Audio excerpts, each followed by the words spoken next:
ఇండియాలో మొక్క పాదులను స్కాన్ చేసే పరికరాలు ఇంకా రాలేదు.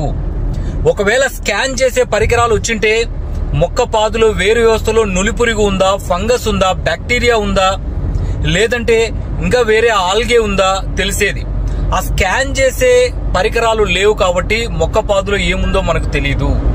కాబట్టి కంపల్సరీ డబల్ రింగ్ మెథడ్ లో ట్రీట్మెంట్ చేసుకుంటేనే ఆ పాదులో ఏమున్నా మెడిసిన్ అందుతుంది, మొక్క రికవరీ అవుతుంది. ఒకసారి జాగ్రత్తగా గమనించండి. మరీ ముఖ్యంగా ఫంగస్ అనేది మొక్క వేరు లోపల, మొక్క ప్రధాన కాండంలో జైలం ఫ్లోయం అని 2 ట్యూబులు ఉంటాయి సార్. ఆ ట్యూబ్స్ క్లోజ్ అవుతాయి. ఆ ట్యూబ్స్ క్లోజ్ కావడం వల్ల మొక్కకు నీరు, పోషక లవణాలు అందవు. అందుకే నేను చెప్తూ ఉంటా సార్, ఒకసారి డ్రిప్ ఫర్టిగేషన్ ఆర్థోసిలిసిక్ యాసిడ్ ఇవ్వండి, కాల్షియం బోరాన్ కాంబినేషన్ లో ఇవ్వండి, జింకు ఐరన్ బోరాన్ ఇవ్వండి, అవన్నీ ఓకే. సో కాబట్టి వ్యాధి సోకిన మొక్కకు గుర్తించి వెంటనే ట్రీట్మెంట్ స్టార్ట్ చేయండి. Day 1, Day 5, Day 10 గుర్తించుకోండి. Thank you.